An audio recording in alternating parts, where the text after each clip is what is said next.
छोटे शेयर ऊंची छलांग और दर्शकों के सवाल। और अब लिस्ट काफ़ी लंबी हो चुकी है क्योंकि दर्शक काफ़ी समय से वेट कर रहे हैं। और रवि भाई जिस दिन आते हैं उस दिन सवाल तो ज़रूर आएंगे ही। और अचित जी आ गए हैं तो अब तो उन्होंने पहले ही आते ही ट्रंप की तरह एक छक्का मार दिया पहली बॉल पर कि देखिए मैं आज रेड टाई इसलिए पहन कर रहा हूँ, ऑरेंज टाई की आंशिक प्रॉफिट बुकिंग करनी है। चलिए सवाल शुरू करते हैं। सुनील यादव जी हैं। Good morning Yadav ji. NLC India Neyveli lignite, इन्होंने 257 का लिया हुआ है। रवि भाई ये पूछ रहे हैं कि शॉर्ट टर्म में कहाँ तक जा सकता है। अभी 251 के आसपास चल रहा है, थोड़ा प्रेशर में। देखिए थोड़ा प्रेशर जरूर है, लेकिन वैसे देखा जाए तो एनएलसी इंडिया काफ़ी अच्छा स्टॉक है और 280 तक का आंकड़ा जो है वो छू सकता है। मुझे ऐसा लगता है कि अभी फ़िलहाल यहाँ पर बने रहना चाहिए, जल्दबाजी मत करिए। थोड़ा सा लॉन्ग टर्म के हिसाब से अगर आप इस पर स्ट्रैटेजी बना रहे हैं तो बिल्कुल यहाँ पर रुकना चाहिए। जहाँ तक स्टॉप लॉस की बात है, 10 रुपये नीचे का एक stop loss, closing stop loss लेकर चलेंगे तो एक बेहतर प्रॉफिट यहाँ पर मिल सकता है। ठीक है। मूवी मैजिक मिक्स के नाम से एक आईडी बना हुआ है। रचित भाई ये अपोलो माइक्रो पर पूछ रहे हैं, कुछ टारगेट्स वगैरह बता पाएंगे क्या इस शेयर पर? अपोलो माइक्रो सिस्टम्स, जी देखिए एविएशन और एरोस्पेस की ये कंपनी है और आप देखें तो कहीं ना कहीं थोड़ा सा वैल्यूएशन डिस्कम्फर्ट अभी भी है क्योंकि पी थोड़ा सा हायर लेवल्स पे चल रहा है और प्रमोटर्स ने अपनी प्लेज भी जो है वो लेटली थोड़ी सी बढ़ाई है। इसमें एक चीज आप जरूर कर सकते हैं कि अगर आपकी पोजीशन है करंट लेवल्स पे, उसको एक स्ट्रिक्ट स्टॉप लॉस के साथ मेंटेन करें अराउंड 110 के स्टॉप लॉस के साथ। अगर वो लेवल ब्रीच करता है तो आपको थोड़ा सा और कार्नेज देखने को मिल सकता है। ऑन अ हायर साइड आपको 134 के टारगेट्स है जो ये दिखा सकता है, बट बहुत ज्यादा कंफर्टिंग नहीं है ये फंडामेंटली भी और वैल्यूएशन टर्म्स में भी, तो थोड़ा सा कॉशियस अप्रोच के साथ ही इसको मेंटेन करें। ठीक है। एक हमारे साथ दर्शक हैं दुर्वेश कुमार जी, इनका सवाल है आरती इंडस्ट्रीज़ को एक साल के लिए होल्ड करना चाहता हूं, क्या टारगेट मिल सकता है? इनका नाम है दुर्गेश। ओके। रवि भाई आरती इंडस्ट्रीज़ ये काउंटर आपको कैसा लगता है सर? और अगर हम देखें तो आज हालांकि फ्लैट सा चल रहा है, फ्लैट टू नेगेटिव 405 रुपये पर, क्या लग रहा है सर? अब मुझे लगता है देखिए काफ़ी सेलिंग इस काउंटर में देखने को मिल चुकी है। स्विच कर लीजिए, मौका अच्छा है, इस समय काफ़ी अच्छे ऑप्शंस आपको यहाँ पर मिल रहे हैं। तो मुझे लगता है दीपक टाइट्रेट को अगर चूज़ करें या फिर फैक्ट को यहाँ पर इंक्लूड करें तो ज़्यादा अच्छा है। फिलहाल आरती इंडस्ट्री में वो चार्म रहा नहीं जिस चीज़ के लिए कंपनी जानी जाती थी, तो कहीं ना कहीं से प्रॉफिट बुकिंग और हावी हो सकती, थोड़ा पुल बैक आ सकता है, 425 और 430 के लेवल आ सकते हैं, लेकिन वो लेवल सस्टेन नहीं करेंगे। तो मेरा एक सजेशन होगा कि अगर आप बुक करके अगली चाल चलें या फिर दूसरा स्टॉक पकड़ते हैं तो वो ज़्यादा फायदेमंद होगा। तो आपको जो मैंने स्टॉक बताया आप उस पर स्विच कर लें, ज़्यादा फायदा होगा। ठीक है। अनमोल सिंह जी हैं हमारे साथ दर्शक। गुड मॉर्निंग अनमोल जी। इनका त्रिवेणी इंजीनियरिंग पर सवाल है, 460 में लिया हुआ है, होल्ड करने के लिए पूछ रहे हैं या पूछ रहे हैं कि लॉस बुक करना पड़ेगा? रचित भाई क्या करें? देखिए त्रिवेणी इंजीनियरिंग की तरफ अगर हम नजर डालते हैं, 460 में इन्होंने ले रखा है। अभी 393 का भाव चल रहा है, कहीं ना कहीं इसका भी पीई हाई है और डी ग्रोथ देखने को मिली है रेवेन्यू पे भी और प्रॉफिट पे भी, और उसी के चलते आपको ईपीएस भी फॉल देखने को मिला है जिसके कारण से करेक्शन दिख रहा है। बट यहाँ पे क्या इनको लॉस बुक कर लेना चाहिए, ये मैं एडवाइस नहीं करूंगा। ऑलरेडी इन्होंने इतना डाउनसाइड देख रखा है, 374 के स्टॉप लॉस के साथ अपनी करंट पोजीशन को मेंटेन करें और एग्जिट अपॉर्चुनिटी इनको कहीं ना कहीं देखने को मिल सकती है एट अराउंड 440, और 440 को ब्रीच करेगा तो 480 तक भी जा सकता है। वहां पे एग्जिट अपॉर्चुनिटी देखें क्योंकि ऑलरेडी इतना डाउनसाइड देख लिया है। 374 का क्लोजिंग बेसिस स्टॉप लॉस के साथ इसमें पोजीशन मेंटेन करें। ठीक है। अजहर शेख साहब पूछ रहे हैं विष्णु प्रकाश आर पुंगालिया, इसमें क्या करना है रवि भाई? 171 रुपये चल रहा है, आज भी 3% नीचे है। देखिए इससे ज़्यादा बेटर मैं कहूँगा कि आप गेल खरीद लो, आईओसी खरीद लो या फिर बैंक ऑफ बड़ौदा खरीद लो। नाम के ऑप्शंस बहुत हैं लेकिन इस स्टॉक में चार्म बिल्कुल भी नहीं है। तो फिर काय प्रमोटर बन रहे हो भैया, निकल लो स्टॉक से जल्दी। जितना गिरावट आप देखोगे आगे और बढ़ती चली जाएगी, वॉल्यूम वैसे ही कम देखने को मिल रहा है। इन शॉर्ट समझाने की कोशिश ये है कि स्टॉक से एग्जिट करके दूसरे स्टॉक पे चढ़ जाइए। फिलहाल जो अभी फंडामेंटल देखते हैं या टेक्निकल देखते हैं तो कहीं से भी कुछ अच्छा नहीं दिखाई दे रहा, तो मुझे लगता है यहाँ पर एग्जिट होना चाहिए। चलिए ठीक है, तो यहाँ से एग्जिट हो जाएंगे तो ज़्यादा अच्छा रहेगा। तो गेल ले लें सर, इन लेवल्स पर ले लें क्या गेल? देखिए गेल आईओसी एक ऐसे स्टॉक्स हैं जिन पे अगर आप एसआईपी का रूट लेते हो तो भी अच्छा है, और अगर करंट लेवल से लेते हो तो वैसे ही काफ़ी अट्रैक्टिव है। तो मुझे लगता है कि यहाँ पर लेना बनता है। ज़रूर थोड़ा सा न्यूज़ का इम्पैक्ट है, थोड़ा सस्ता मिल जाए तो और अच्छा है, लेकिन बहुत अच्छे के चक्कर में मत पड़िए, इसलिए थोड़ा पकड़ना जरूरी है। ठीक है। तो एसआईपी मोड में इन दोनों शेयरों को ले सकते हैं आप। अनुराग कुमार जी हैं, एनसीसी के बारे में पूछ रहे हैं। नागार्जुन रचित भाई कुछ कहना चाह रहे हैं क्या? एनसीसी के साथ ही जोड़ देना। मैं एक्चुअली इनका जो कहने का तरीका है ना रवि जी का, जब इन्होंने ये बोला ना काहे प्रमोटर बनने की कोशिश कर रहे हैं, this is another level of reality कि आप उस स्टॉक को पकड़े रहेंगे और स्टॉक को छोड़ेंगे नहीं। मुझे इस बात पे इतनी हंसी आई कि the way he said it and he was very apt. मतलब मेरे जहन से ना, आपको पता है विवेक सर, वो चीजें ना फिर निकलती नहीं है। एंड मैं अभी यहाँ पे डिस्क्लोजर दे देता हूँ, मैं किसी और चैनल पे या हो सकता है इस चैनल पे भी ये लाइन जरूर यूज करूंगा कि अगर ये स्टॉक सही से नहीं चल रहा है तो काहे प्रमोटर बनने की कोशिश कर रहे हैं। I really loved the way he said it and he has actually made my day by saying this. रचित भाई ये तो इनके मजाक का केवल 5% भी नहीं है। अभी आप इनके साथ चाय पीने जाइए, फिर देखिए आप। हमारा तो ऑफिस सामने सामने बिल्डिंग है, ठीक है। तो हम क्या है कि हम बीच में एक ऐसी जगह है जहाँ पर कि चाय पीने वाले कॉमन वहाँ पर ही चाय पीते हैं। तो या हम एक हमारे कैफ़े है नीचे ऑफिस में, वहाँ पर तो रवि भाई को जब वॉक करनी होती है मुझे फ़ोन कर लेते हैं, मुझे वॉक करनी होती है मैं इनको फ़ोन कर लेता हूँ, चाय पीते हैं आराम से चुस्की मारते हुए। और फिर देखिएगा आप, अगर आप किसी दिन आपका नोएडा आना हो ना तो आप आइए, फिर देखिए आप क्या हंसी। और इनके जो लाइनर्स है ना, वन लाइनर्स, ये बड़े मज़ेदार हैं और मज़ा आएगा आपको। आप मुझसे एक बार मिले थे, आपने मुझे बोला विवेक सर आप बहुत सीरियस रहते हो। उस दिन मैं कुछ मैंने आपको बताया भी कि मैं किसी और कश्मकश में था, तो वो मेरा एक्चुअल रूप नहीं था। लेकिन जब मैं रवि भाई के साथ होता हूँ मेरे सारे रूप खत्म हो जाते हैं, फिर केवल हमारा हंसी मजाक ही चलता है। चलिए आगे बढ़ते हैं सर। एनसीसी पे मैं पूछ रहा था, अनुराग जी का सवाल है, क्या करना है रवि भाई, रचित भाई?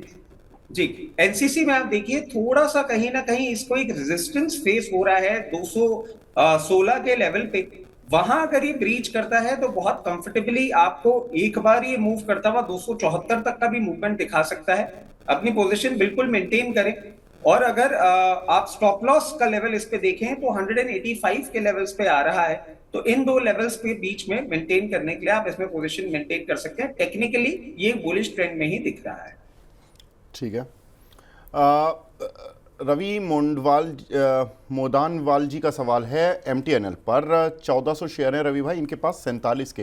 ये अच्छा चलता है, 1-2 साल में एक बार चलता है, फिर नीचे आ जाता है, वहीं पे आ जाता है जहाँ से चलता है। रवि भाई क्या लग रहा है, इसको सेल करना पड़ेगा या अभी होल्ड कर सकते हैं? देखिए ये स्टॉक काफ़ी मैनिपुलेटिव है। जब इसमें थोड़ी सी न्यूज़ होती है, इम्पैक्ट आता है, तो ये बड़ी तेज़ी से चलता है, और जब कुछ नहीं होता है तो यहाँ पर वो ठंडा पड़ा हुआ होता है। और वॉल्यूम भी आप देख ही रहे हैं कि किस हिसाब से चल रहे हैं। तो काफ़ी हद तक ये न्यूज़ बेस्ड एक्टिविटी यहाँ पर ज़्यादा देखने को मिलती है। जहाँ तक फंडामेंटल की नंबर की बात करें तो उसमें कुछ खास आपको दिखाई नहीं देगा। कंपनी बहुत अच्छा कुछ परफॉर्म नहीं कर रही है, लेकिन अपने एसेट के बेसिस पे ये स्टॉक यहाँ पर चलता हुआ नज़र आ रहा है। फिलहाल 44 और 42 रुपए के नीचे अगर ट्रेड होता तो शायद एग्जिट होने की राय होती, लेकिन मुझे लगता है थोड़ा पुल बैक का वेट कर लें। फिर से 52 की जो है वो लेवल्स, एक बार 52 और 55 के लेवल्स अगर आते हैं, उन लेवल्स पर विवेक भाई को याद कर लीजिएगा। नहीं अगर याद करेंगे तो वापस से फिर जब सवाल पूछेंगे तो ये 44 पे ही पड़ा होगा, तो इसलिए उस लेवल पर शायद हो सकता है एक बार एग्जिट होने का मौका मिल सकता है। लेकिन ये है कि इससे एक खुशी आपको बहुत मिलेगी कि आप इस स्टॉक मार्केट पे इन्वेस्टमेंट करके रखा हुआ है, लेकिन रिटर्न वाली खुशी आपको यहाँ पर नहीं मिलेगी। अच्छी बात है कि लॉस वाली खुशी आपको यहाँ पर मिलती रहेगी। बिल्कुल, तो लॉस वाली खुशी ये भी ढूंढनी पड़ेगी कि कैसे आती है रवि भाई। नहीं, लिमिटेड लॉस है ना, क्योंकि इसमें अच्छा। क्या होता है, इस स्टॉक में अच्छी बात यह है कि ये स्टॉक ना आपको 20% 10% से ज़्यादा लॉस नहीं देता। मार्केट तो यहाँ 40% साफ हो जाती है, तो तोते उड़ जाते हैं आपके। तो बेटर है कि जो करेक्शन है वो एक करेक्शन पे ही रहे। तो इस हिसाब से ये स्टॉक अच्छा है कि आपको पता है कि 42 के नीचे इसमें कुछ खास जाना नहीं है और बहुत कुछ आना नहीं है, लेकिन खुशी मिलेगी। सबसे आप कह सकते हैं कि मैंने भी एक शेयर स्टॉक मार्केट पर खरीद रखा है।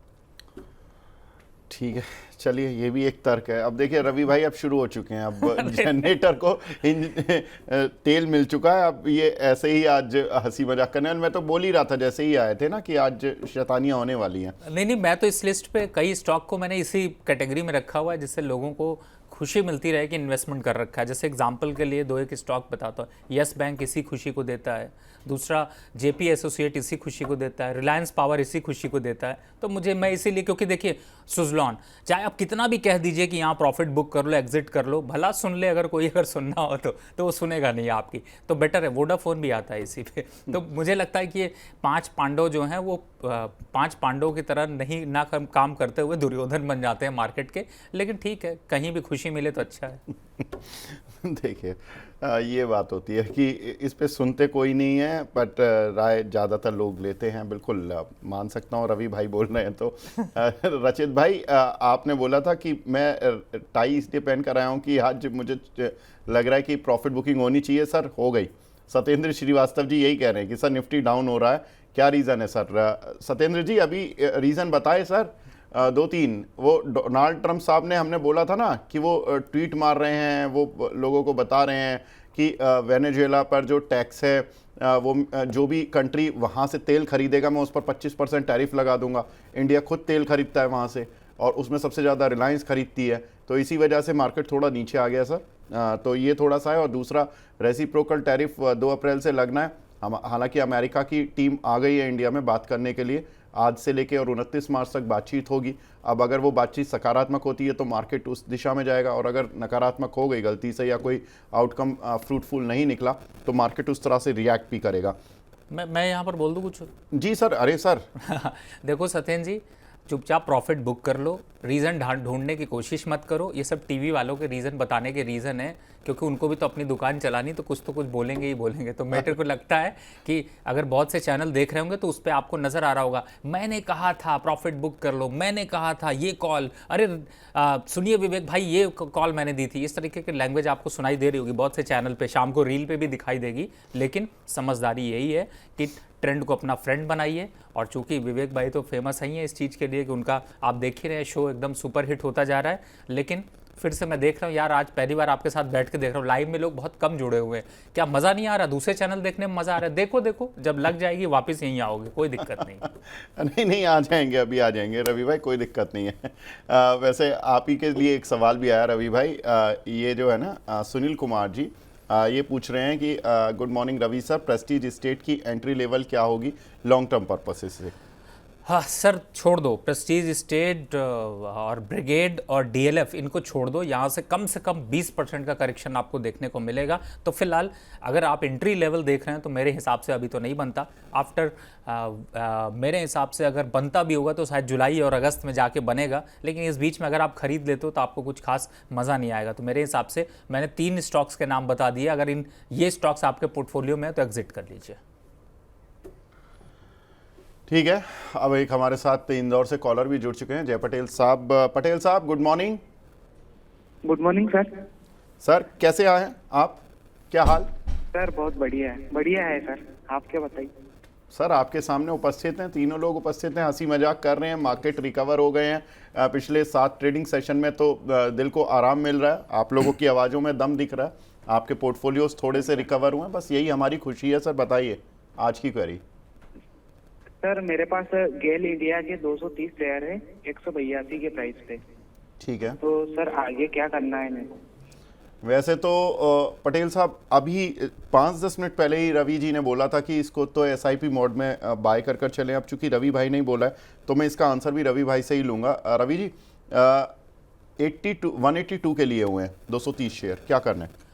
देखिए 182 इसका बड़ा कॉमन सा लेवल है, लेकिन अभी अच्छी बात ये थी कि इसने डिविडेंड के साथ कुछ प्राइसेस में करेक्शन आया था। लेकिन डरिए नहीं, 160-165 के लेवल आते तो और ऐड कर लीजिए, क्योंकि मुझे ऐसा लगता है कि इस स्टॉक को अगर आज आप ये 100 जो आप 180 या 178 या 200 रुपये रेट देख रहे हैं, अगर इसको 5 साल तक इन्वेस्ट करके रखे तो वैसे ही ये डबल प्राइसेस है और उतना तो ये डिविडेंड और बोनस दे जाते हैं। तो मुझे ऐसा लगता है कि लॉन्ग टर्म के, इसीलिए मैंने कहा कि एसआईपी मोड में स्टॉक्स हो करिए। और जहाँ तक फंडामेंटल की बात है तो चलिए फंडामेंटल में भी थोड़ा सा डिस्कस कर लेते हैं। देखिए कुछ न्यूज़ आपने सुनी होगी जिससे कि इस समय गवर्नमेंट जो है वो ग्रीन से कनेक्ट करने की कोशिश कर रही है, और उसमें आपको मैं बताऊं तो अब तक लगभग 1150 किलोमीटर की पाइपलाइन इन्होंने डाली। किस चीज़ की पाइपलाइन डाली है? पाइपलाइन डाली है नेचुरल गैस की सप्लाई, यानी गैस जो आप यूज़ करते हैं, सीएनजी जिसे आप यूज़ करते हैं, उसकी पाइपलाइन डाली है। तो अब ये पाइपलाइन क्या करेगी?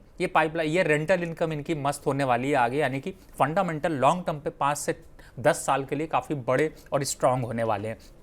तो मुझे लगता है कि अभी जिस हिसाब से जो 4 कॉरिडोर को आपस में कनेक्टिविटी के लिए कहा जा रहा है, उस पर इनकी पाइपलाइंस जो पड़ी हैं उसका फ़ायदा देखने को मिलेगा। और अभी 800 किलोमीटर की पाइपलाइन ये और डाल रहे हैं, यानी कि पूरे भारत को लगभग ये कनेक्ट कर लेंगे। तो मुझे ऐसा लगता है कि लॉन्ग टर्म पे इस स्टॉक के फंडामेंटल काफ़ी स्ट्रांग होंगे और उसका फ़ायदा धीरे धीरे आपको मिलेगा। तो यहाँ पर इस स्टॉक को अगर रखना है तो आप लॉन्ग टर्म सोच के चलिए। छोटे मोटे करेक्शन आ जाए बिल्कुल मत घबराइए, रिवर्सल में प्रॉफिट जरूर देगा, लेकिन सोच आपकी बड़ी होनी चाहिए। मैं एक चीज और ऐड कर दूं रवि भाई। जी बिल्कुल बिल्कुल सर। आप सर, तो वैसे भी हम लोग जब चाय पीते हैं, डिस्कशन करते हैं, तो आप हमेशा फंडामेंटली कुछ ना कुछ बताते रहते हैं, और मैं फिर बाद में सोचता हूँ उलझ के कि कुछ ना कुछ तो इसका और निकालना पड़ेगा, एंट्री और एग्जिट लेवल। अप्रैल और जून के बीच में गेल ट्रांसमिशन चार्जेस बढ़ा सकती है। जो आप पाइपलाइन की बात कर रहे हैं ना, वही उसी के चार्जेस बढ़ाने की बात हो रही है। ये पहले इसी क्वार्टर में होने वाले थे, तो वो डेफर हो गया। तो अगर ये ट्रांसमिशन चार्जेस बढ़ जाएंगे तो इनकी जो मार्जिन है कि अब इतनी बड़ी पाइपलाइन कोई अचानक से तो दूसरी कंपनी बिछा नहीं सकती, तो आपको लेनी तो उसी से ही पड़ेगी, गेल से। और जब उसके चार्जेस बढ़ जाएंगे तो फ़ायदा किसको होगा? गेल को ही होगा। तो पहली चीज़। और दूसरा कि इंडिया और अमेरिका के बीच में जो ट्रेड डील होने जा रही है, उसमें बातें ये हो रही हैं कि 3 चीज़ों पर ट्रेड डील ज़रूर हो सकती है। एक कि हम डिफेंस के इक्विपमेंट उनसे खरीदें, दूसरा ऑयल एंड गैस उनसे खरीदें। तो ये जो ऑयल एंड गैस खरीदने वाली बात है, उसमें भी क्या है कि जो हम गैस खरीदने की बात कर रहे हैं वो थोड़ी सस्ते रेट पर बात कर रहे हैं, क्योंकि अमेरिका के जो इंटरनेशनल मार्केट में गैस प्राइसेस हैं वो थोड़े से नीचे आ चुके हैं। मतलब अमेरिका में खुद गैस प्राइसेस नीचे हैं। तो ये थोड़ा सा 2 चीज़ें हैं। और देखिए, जब गैस खरीदारी होगी तो सरकारी गैस कंपनियां ही फ्रंट में रहेंगी। और तीसरा, न्यूक्लियर टेक्नोलॉजी को लेकर आप देखो, न्यूक्लियर टेक्नोलॉजीज़ पर जो सरकार ने बात की है उसमें ऑलरेडी काफ़ी एग्रेसिव तरीके से सरकार काम कर रही है। उसमें एनटीपीसी का नाम बार बार आगे आ रहा है। तो एनटीपीसी न्यूक्लियर एनर्जी पर काफ़ी फोकस कर रही है ड्यू टू द यूएस और इंडिया की जो ट्रेड रिलेशनशिप होने वाली है। सर, गैस पर भी होगी तो गेल डेफिनेट सी बात है इन फोकस रहने वाला है। आगे बढ़ते हैं, तोमर साहब का सवाल लेते हैं। फ्यूजन माइक्रो फाइनेंस 600 शेयर हैं 280 के, दीपक तोमर जी के पास। रचित जी क्या करने हैं सर? माइक्रो फाइनेंस, बट मैं एक चीज बताता हूँ आपको विवेक सर, मेरे को ना हर स्टॉक में ज्यादा मजा भी इस बात पे आ रहा है कि आपके और रवि भाई के बीच में जो बातें हो रही है ना, वो मेरे को ज्यादा लुक्रेटिव लग रही है। मतलब मैं यहाँ बैठ के सुनने में भी बहुत ज्यादा कंफर्टेबल हो रहा हूँ। चलिए, फ्यूजन अब आपने मेरे पाले में डाल ही दिया है, तो इसको फंडामेंटली अगर हम देखें तो बहुत ज्यादा अच्छा तो बिल्कुल नहीं लग रहा है। और इस बात पे यही बात है जो रवि भाई बोल रहे थे कि काहे प्रमोटर बनने की कोशिश कर रहे हो, क्योंकि प्रमोटर के प्लेज भी इसमें बढ़े जा रहे हैं। कंफर्ट ये कहीं पे भी नहीं दे रहा है और फर्दर डाउनसाइड के लिए ये तैयार है। मेरे हिसाब से यहाँ एग्जिट करें, और जो अभी हम लोग डिस्कस कर रहे थे, जो बेटर बाइंग अपॉर्चुनिटीज है, वहां पे अपना जो फंड है वो पार्क करेंगे तो आपको ज्यादा बेटर रिटर्न मिल सकता है। ठीक है। एक सवाल और रचित भाई मैं आपसे लूंगा। शेखर शर्मा जी हैं, वो पूछ रहे हैं मोतीलाल ओसवाल फाइनेंशियल सर्विसेज 1000 रुपए के कुछ शेयर पड़े हुए हैं इनके पास, अभी क्या कब तक रुकना है इनको? रचित भाई ये बताइए, जो एफआईज इंडियन मार्केट में लौटे हैं, इंडियन मार्केट की तेजी लौटी है, ये ब्रोकिंग हाउसेस के शेयर लौट पाएंगे? देखिए, एक चीज है ना विवेक सर, कि अगर एफआईआईज प्रॉपर्ली फ्लो इन करना वापस से चालू कर देते हैं, डीआईआईज एक्टिवली पार्टिसिपेट कर ही रहे हैं, और अगर मार्केट में वापस रंगत लौटती है तो डेफिनेटली आप देखिए वापस से जो टर्नओवर्स हैं, जो हम कुछ टाइम से बहुत लोअर लेवल्स पे देख रहे हैं, वो बिल्कुल ठीक होते हुए नजर आएंगे आपको। और उसके साथ साथ ये जो ब्रोकिंग हाउस के स्टॉक्स हैं ये भी चलेंगे, और मार्केट इंफ्रास्ट्रक्चर के जो स्टॉक्स हैं उनमें भी जान देखने को मिल सकती है। But again we are saying if this thing happens, तो उस चीज को हमें नहीं भुलाना चाहिए, क्योंकि अब हम वापस से एक ऐसे अनसर्टन टाइम्स में जा रहे हैं जिसको निकालना अभी थोड़ा सा हमारे लिए मुश्किल होगा। अब इन्होंने 1,000 रुपए पे ले रखा है और देखिए अच्छा खासा वैल्यू ये इरोड कर चुके हैं। इसमें आप देखें प्रमोटर्स ने भी अपनी शेयर थोड़ी सी ऑफलोड करा है और प्रॉफिट तो सारे ब्रोकरेज हाउसेस के जो साथ जो चल रहा है वही इसके साथ भी हो रहा है। तो अब यहाँ पे क्योंकि यहाँ तक देख चुके हैं, मैं इनको एक ही चीज एडवाइस करूंगा कि थोड़ा लोअर लेवल्स पे अराउंड 551 ये यहाँ पे एक एवरेज ट्रेड इनिशिएट करें और उस एवरेज को एक बार ये चाहें तो अराउंड 700 रुपए का लेवल देखने को मिले, वहां पे वापस से ऑफलोड करें। ऐसा ट्रेड करके ये अपनी बाइंग प्राइस जो है वो पहले तो थोड़ी सी नीचे लेकर आए। दो वैल्यूएशन टर्म्स में कंफर्ट दिख रहा है, कंपनी फंडामेंटली अच्छी है।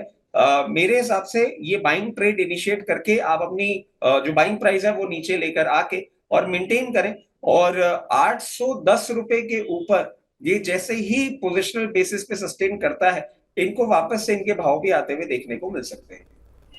जी, एक हमारे दर्शक हैं शंकर सिंह जी, ये पूछ रहे हैं विवेक जी गुड मॉर्निंग, जब आपका और डॉक्टर रवि सर का ऑफिस पास है तो आने में हमारे प्यारे चैनल मनी 9 में इतना समय क्यों लगते हैं डॉक्टर साहब? डॉक्टर साहब बता दीजिए, मैं कुछ नहीं बोल रहा। वैसे एक बात बताऊं, मैं आपको रचित जी को सुनने में मुझे बहुत मज़ा आ रहा है और इतने प्यार से बोलते हैं कि ऐसा लगता है कि वो बस बोलते रहे मैं सुनता रहूं।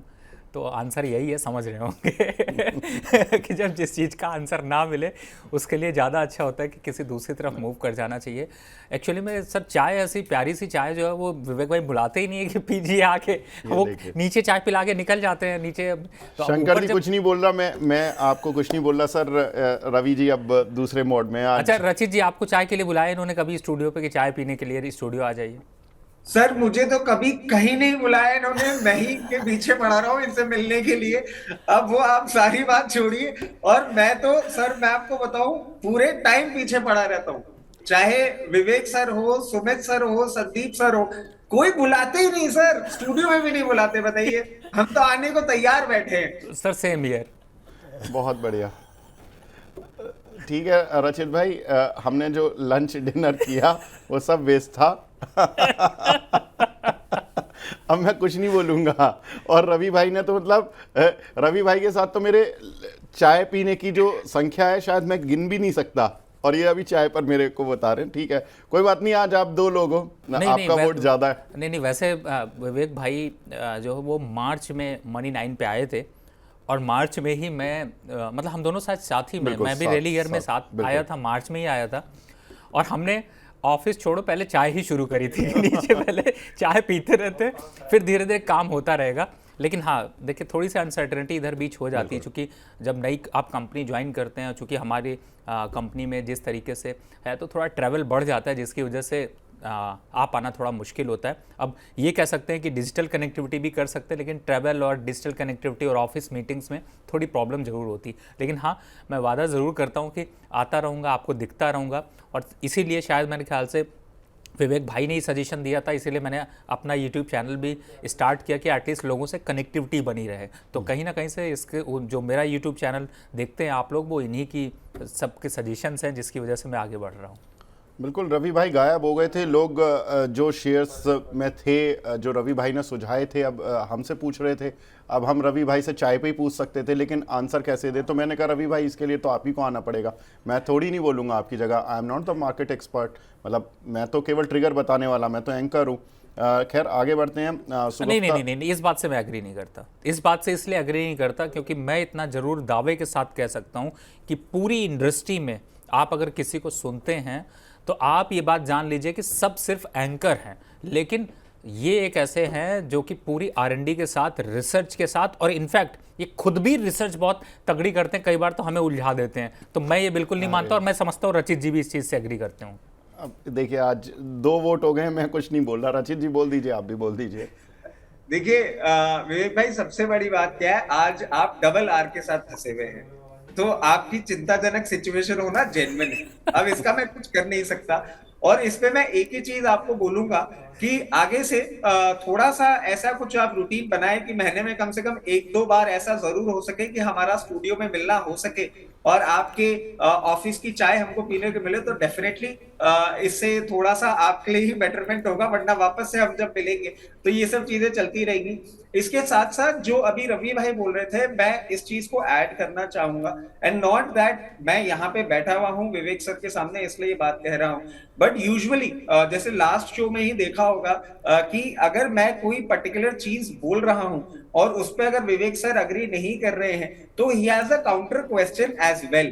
जैसे हमने लास्ट वीक की बात करी थी ओला इलेक्ट्रिक की और जोमेटो की, और उसमें मेरी किस्मत और ज्यादा खराब तब हो गई जब मार्केट में सपोर्ट आ गया और जोमेटो उन लेवल से चल गया, तो उसके बाद उसको देख देख के मैं मन मन यही मुस्कुरा रहा था कि नेक्स्ट अब विवेक सर के साथ जब भी शो होगा ये जोमेटो की जरूर बात करने वाले हैं मेरे से। तो yes, he has a very strong knack of research, और इनकी रिसर्च बहुत ज्यादा स्ट्रांग है। ये अभी यहाँ पे जितने ही हम्बली बैठे हुए हैं और हमसे क्वेश्चन किए जा रहे हैं ऑफ द रिकॉर्ड्स, ये हमको भी बहुत सारे स्टॉक्स के बारे में गाइड कर सकते हैं। अरे सर बस हो गया सर, आज का हो गया। मैं थक चुका हूँ। सुगफ्ता प्रवीण जी पूछ रहे हैं रिलायंस इंडस्ट्रीज पर। रवि भाई, रिलायंस 926 के लिए हुए हैं, क्या कर रहे हैं?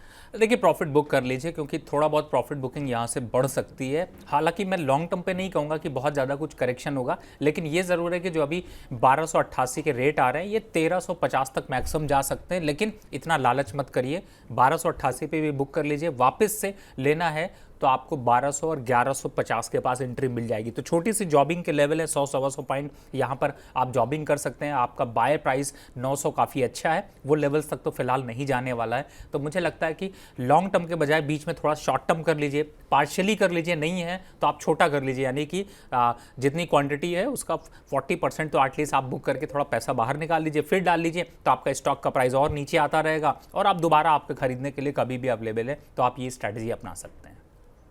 ठीक है। एक सवाल है रचित भाई, टाटा मोटर्स पर इन्होंने 900, इन्होंने शायद रिलायंस का ही रेट लिख दिया। टाटा मोटर्स पर क्या करना है अभी? सर टाटा मोटर्स देखिए finally out of the woods आता हुआ दिख रहा है, और हम अभी ये बात भी देख रहे हैं कि आरबीआई की पॉलिसी है, आरबीआई की पॉलिसी में हम एक्सपेक्ट कर रहे हैं रेट कट आएगा, और रेट कट आने के बाद कहीं ना कहीं इंटरेस्ट रेट सेंसिटिव्स में आपको मूवमेंट देखने को मिलेगा। बहुत ज्यादा बीटन डाउन हो चुका है, और हम वो टेस्ला वाली स्टोरी भी जो है वो बार बार ओवरव्यू कर रहे हैं, जिसके चलते थोड़ा सा इसमें आपको डाउन ट्रेंड देखने को मिला था। वैल्यूएशन कंफर्ट भी मिल रहा है, इंडस्ट्री भी अब आउट ऑफ द वुड्स आने की कोशिश कर रही है। आपने पोजीशन अगर बना रखी है तो बिल्कुल बनाए रखें, और अगर 900 लेवल पे आपने ले रखा है तो एक चीज मैं ऐड करना चाहूंगा कि अगर आपको कहीं भी ये 640 के आसपास देखने को मिलता है, एक बार अपनी पोजीशन एवरेज करें, और एवरेज करके जो आपने एवरेज किया हुआ होगा उसको 800 के आसपास आप ट्रेडिंग बेनिफिट वहां पे एक प्रॉफिट बुक कर सकते हैं। ये ट्रेडिंग कॉल भी रहेगी, और इन्वेस्टमेंट अगर आपने कर रखा है तो डेफिनेटली अपनी पोजीशन मेंटेन रखें। अब finally this particular counter is trying to be out of the woods. ठीक है। जतिंदर बहल जी पूछ रहे हैं इलेक्ट्रो स्टील कास्टिंग, इसमें 105 रुपये 50 पैसे पर रवि भाई इन्होंने लिए हुए हैं शेयर, क्या करना चाहिए इनको? देखिए थोड़ा सा भी वेट एंड वॉच कर सकते हैं। हालांकि स्टॉक में बहुत कुछ ट्रैक्शन नहीं देखने को मिल रहा है, लेकिन मुझे ऐसा लगता है कि इन लेवल से थोड़ा सा पुल बैक आपको और चढ़ता हुआ नजर आएगा, लेकिन हो सकता है ये 2-4 दिन में थोड़ी प्रॉफिट बुकिंग देखने को मिले, इसलिए घबराइएगा नहीं। अभी फिलहाल होल्ड करके रखिए, आने वाले 6-8 महीने में एक अच्छे रिटर्न्स यहाँ पर देखने को मिल सकते हैं। तो करेक्शन ज़रूर है, लेकिन इस करेक्शन में घबराइए नहीं। जी। मोहम्मद जिशान जी का सवाल है, अदानी विल्मर, रचित भाई इसके बाद ये शेयर चल नहीं रहा है, थोड़ा फंस गया है अदानी। वैसे तो अदानी के सारे शेयर थोड़े से स्लो मूविंग हो गए हैं अचानक से, लेकिन अदानी विल्मर एक रेंज में फंस गया 250 के आसपास। सर क्या करें? देखिए वैसे तो अडानी स्टॉक्स को लेके मैं बहुत ज्यादा कंफर्टेबल तो नहीं हो पाता हूं, बट हम टेक्निकल पैटर्न्स पे इसको देख लेते हैं तो अभी डेफिनेटली ये एक रेंज में फंसा हुआ है, और 266 के ऊपर अगर डिसाइसिवली क्लोजिंग करता है या 270 के ऊपर डिसाइसिव क्लोजिंग करता है उसके बाद ही आपको इसमें मूवमेंट देखने को मिलेगा, एंड फिर आपको 310 रुपए तक का मूवमेंट देखने को मिल सकता है। बट वैसे I am not really comfortable with any of the Adani stocks, ये हम सबको पता ही है, और फंडामेंटली भी ये कोई बहुत ज्यादा अपील अभी कर नहीं रहा है। बिल्कुल, वैसे इसमें से अदानी निकल गए हैं, मतलब ऑफिशियली तो बोल ही दिया उन्होंने। अब तो बस डील होने वाली बात है कि जिस दिन डील का अनाउंसमेंट आएगा, अदानी विल्मर में से केवल विल्मर नाम रह जाएगा। विल्मर ही सारा स्टेक खरीद रहे हैं इस कंपनी में, इसीलिए थोड़ा सा फंस भी गया। और लेकिन कुछ चीज़ें जो कि रिपोर्ट्स के एंड पर होती हैं, और शौर्य हमारे साथ डेली जुड़ते हैं इस समय पर। शौर्य, हाय, गुड मॉर्निंग। बताएं आज कौन सी रिपोर्ट्स आप डिस्कस करने वाले हैं? जी वेरी गुड मॉर्निंग। आज 2-3 रिपोर्ट्स हम डिस्कस करने वाले हैं, जिसमें पहली रिपोर्ट है इन्फोसिस के ऊपर, जो जेफरीज की तरफ से आई है, जहां पर बाय की रेटिंग दी गई है और टारगेट है 1835 का। उसके बाद फिर यूबीएस ने आज जो है सीमेंट सेक्टर पे कुछ रिपोर्ट्स दी हैं। पहले उन्होंने कहा कि अंबुजा सीमेंट पे बाय की रेटिंग के साथ 620 का टारगेट दिया है, साथ ही साथ अल्ट्राटेक पर बाय की रेटिंग के साथ 13,000 का टारगेट देते हुए नजर आए हैं। उसका देखें तो एलन सुजलॉन पे राय निकल के आई है। मोतीलाल ओसवाल ने बाय की रेटिंग के साथ 70 रुपीज़ का टारगेट दिया है। साथ ही साथ गोल्डमैन सैक्स ने एलएनटी पर राय दी है, जहां वो 3640 का टारगेट देते हुए नजर आ रहे हैं। तो ये कुछ रिपोर्ट्स हैं जो आज हमें निकल के आए, लेकिन सीमेंट सेक्टर की रिपोर्ट इंपॉर्टेंट है, क्योंकि यूबीएस 2023 के जून से सीमेंट पर नेगेटिव था, लेकिन अब वो धीरे धीरे पॉजिटिव होते हुए नजर आ रहे हैं। बिल्कुल, तो 4 लार्ज कैप और एक वही रवि भाई के जो 5 फेवरेट स्टॉक्स हैं, उसमें से एक सुजलॉन। 70 रुपये का टारगेट मोतीलाल ओसवाल जी की रिपोर्ट आई है। रवि भाई, 70 रुपये का टारगेट के लिए रखें, या लोग इसमें भी नहीं सुनेंगे 70 रुपये पर भी? देखिए विवेक भाई, कंट्रोवर्शियल कमेंट आप लेना चाह रहे हैं, लेकिन फिर भी मैं एक बात बता दूं कि शौर्य ने ये स्टोरी रखी है तो मैं ज़रूर रखूंगा। और ये गैजेट का खिलाड़ी अपने हाथ पे गैजेट लेके चलता है, और इसने सबसे बड़ा मुकाम तो वाह क्या आईपीओ पे बनाया। बड़ी ज़बरदस्त रिसर्च करके आता था, और इसीलिए विवेक जी जो है इसको अपने आगे जो अपना एक तरीके से जो ज्ञान है वो इसके साथ शेयर करते हुए इसको आगे बढ़ा रहे। तो शौर्य, बहुत बहुत कॉन्ग्रेचुलेशन, आप आगे बढ़ रहे हो और अच्छी अच्छी रिसर्च लेकर आ रहे हो। इस स्टॉक की बात कर ले, देखिए सबसे बड़ी बात है कि कई कंपनियां, मैं इनडायरेक्ट और डायरेक्ट दोनों तरह से समझाता हूं, कई कंपनियां जो है ना, जब इनकी स्थिति थोड़ी सी वीक हो जाती है, जब डगमगा जाती है, जब एक करेक्शन आ जाता है, तो एक एक्टिविटी चलती है जिसे कहते हैं पीआर एक्टिविटी। और पीआर एक्टिविटी में क्या किया जाता है, 2-3 चीज़ें की जाती है। कंपनी की स्टोरी बनाई जाती है, बहुत जगह से रिपोर्ट निकलवाई जाती है। इसलिए आपको गिरते हुए मार्केट में इन्फोसिस बाय करने की राय जो रिकमेंडेशन आ रही है वो शायद ये हो सकता है। लेकिन फिलहाल मैं इन सारे स्टॉक्स को अगर कंपैरिजन करूं तो मुझे अंबुजा सीमेंट अच्छा जरूर लग रहा है, लेकिन इन लेवल्स पर नहीं। अल्ट्राटेक सीमेंट अच्छा जरूर लग रहा है, लेकिन इन लेवल्स पर नहीं। बाकी इन्फोसिस, सुजलॉन, इन स्टॉक्स को अगर मैं बात करूं तो मुझे लगता है कि 10 से 20% का करेक्शन तो सिंपल वे में इन आने वाले 15 से 20 दिनों के अंदर ही आपको देखने को मिल सकता है। तो मुझे लगता है कि अभी फिलहाल वेट एंड वॉच करें। ये जो स्टोरी है वो लंबे समय के लिए, लॉन्ग टर्म के लिए, इसका ये मतलब नहीं कि जाइए कूदिए और उठा के सिर्फ खरीद लीजिए, फिर कहिए सर हमने तो खरीद लिया, आप 5% नीचे आ गया, विवेक जी आपके स्टोरी पे किया था। तो ऐसा नहीं है। यहाँ पर अभी मार्केट के सेंटीमेंट को समझें। लॉन्ग टर्म की बात की जाए तो स्टॉक अच्छे हो सकते हैं, लेकिन एंट्री आपको यहाँ पर सही समय पे करनी है। तो मुझे लगता है थोड़ा सा वेट एंड वॉच करें, धीरे धीरे आपको एंट्री के लेवल्स यहाँ पर आते हुए नजर आएंगे। ठीक है। आशिफ पटेल जी का सवाल फिनोलेक्स केबल पर आ गया 930 रुपये पर। पहले मैं शौर्य, आप हमारे साथ जुड़े, बहुत बहुत शुक्रिया हमसे जुड़ने के लिए और ये सब रिपोर्ट डिस्कस करने के लिए।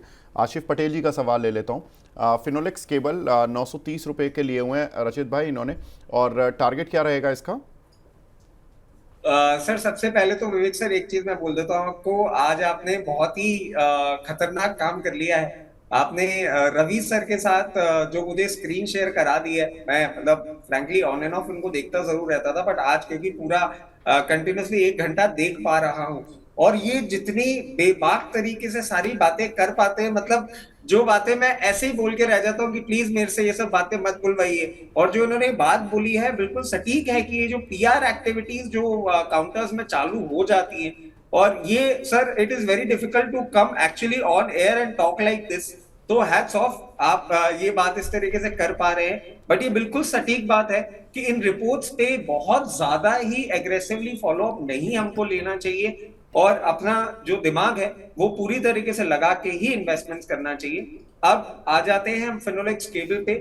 देखिए कहीं ना कहीं वैल्यूएशन कंफर्ट हमें देखने को मिल रहा है, और ईपीएस में भी ग्रोथ है, प्रमोटर प्लेज भी नहीं है, और लो डेट कंपनी है। आप अगर चार्टिकल पैटर्न्स पे भी देखें तो अब ये एक ब्रेकआउट के बहुत पास आ रहा है, और मैं समझता हूं अपनी पोजीशन ये बिल्कुल बरकरार रखें, और थोड़ा सा यहां से अपसाइड, और 1030 के ऊपर जैसे ही ये पोजिशनल क्लोजिंग करता है बहुत कंफर्टेबली ये 1250 रुपए तक का भी भाव दिखा सकता है। अपनी पोजीशन मेंटेन रखें, अभी ये धीरे धीरे आउट ऑफ द वुड्स आता हुआ दिख रहा है। बिल्कुल, अब 1000 से ज़्यादा लोग लाइव देख रहे हैं और रितेश जी ने तो केवल सुपर चैट पर एक ही बात लिखी है, कह रहे मज़ा आ गया आज का शो देखकर, रियली एन्जॉयड। चलिए रितेश जी, बहुत अच्छी बात है।